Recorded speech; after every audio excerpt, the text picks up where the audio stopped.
Hey guys, what's up? It's 8-Bit Eric. We are going to review Phantom Trigger for the Nintendo Switch. Now, Phantom Trigger is a game that is actually compared a lot to other games similar to it, like Hyper Light Drifter, a over-the-head dungeon grinding roguelike type of video game that is just incredibly difficult in its nature.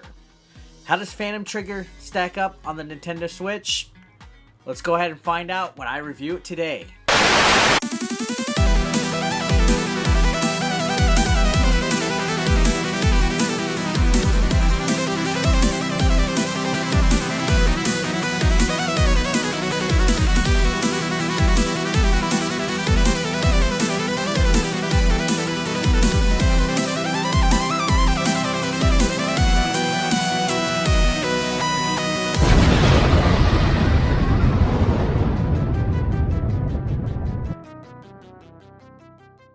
Phantom Trigger is a hack and slash game that was just released on PC and the Nintendo Switch. It has been described by its two developers from Bread Team as a neon slasher. Obviously because of the look and aesthetics of this game. Phantom Trigger actually looks like a really neat game.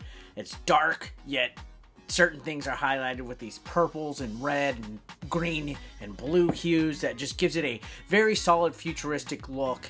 And it runs super smooth and silky. It is such a great game to take a look at. There are a lot of roguelike elements in this game. Phantom Trigger features pretty in-depth gameplay. The levels are pretty big, maze-like, and the enemies are brutal. There's not much in way of power-ups, and at times the checkpoints seem like few and far between.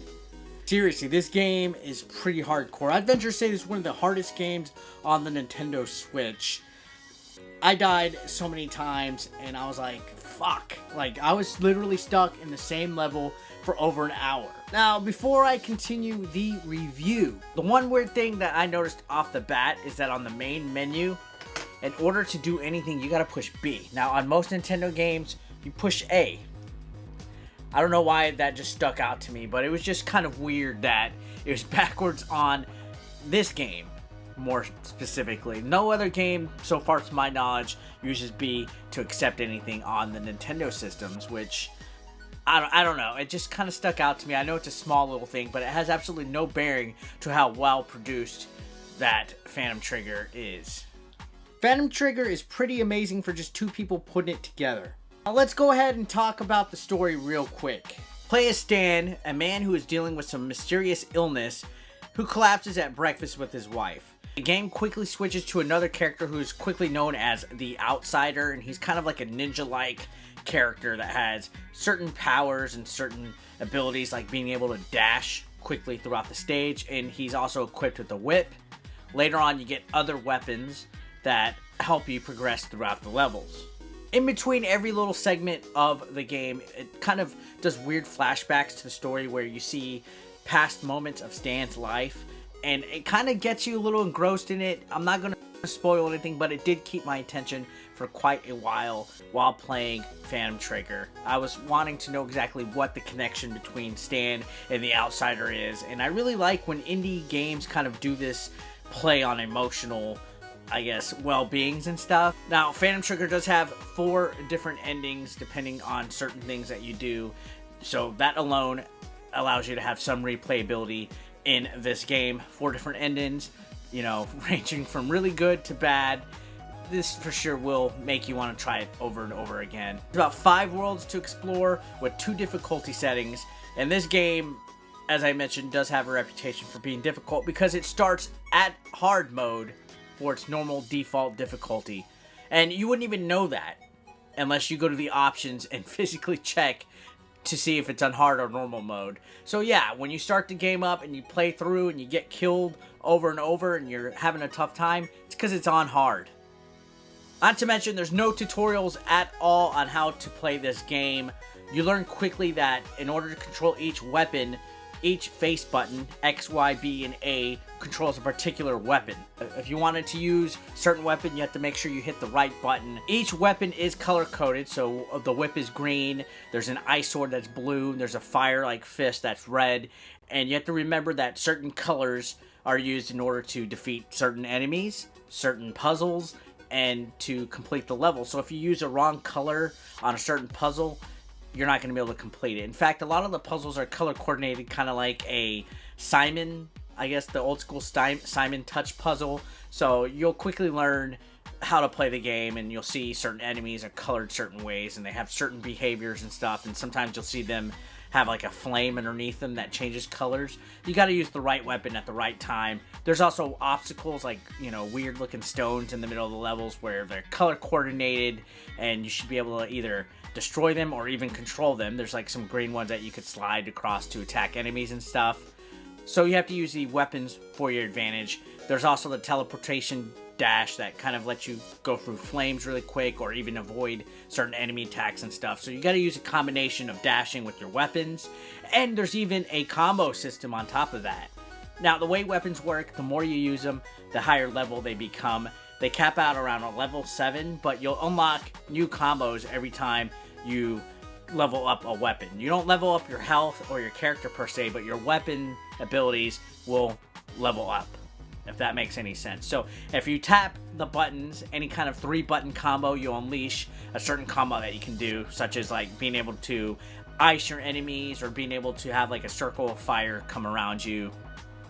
The combos are really easy to learn because, as I mentioned, they're all 3-button presses. So, I mean, it's not too bad as far as control goes. Control is actually pretty easy and solid to play. There's no jumps, there's nothing. It's a dungeon roguelike, so you just got to control your character using the analog stick and remember which buttons control the weapon that you're going to use, in 3-button combo presses. Voila. What else do you want out of this game? I think it's pretty solid. With the weapons, of course, the green whip is used to pull in enemies close. The blue sword unleashes ice damage, and the red knuckles deliver melee combos. So each weapon is rather unique and pretty fun to use. I use the whip because when a problem comes along, you must whip it. Now, there is a co-op mode. You're able to play with another player, and that actually takes a lot of the difficulty out of the game, so to speak.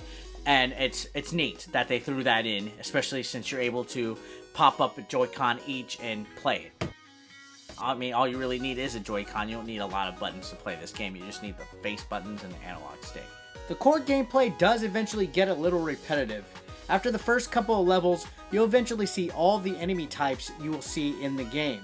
And some of them are actually pretty weird, such as the enemies with TV monitors as heads, and some are just like little blobs of goo. Like, what is this, Nickelodeon Gak? Okay, I know, horrible joke. Moving forward. The bosses are pretty neat though, and the battles themselves can be pretty challenging. You often have to figure out what weapon best works to attack the boss's weaknesses. And I didn't find the boss battles to be tedious at all.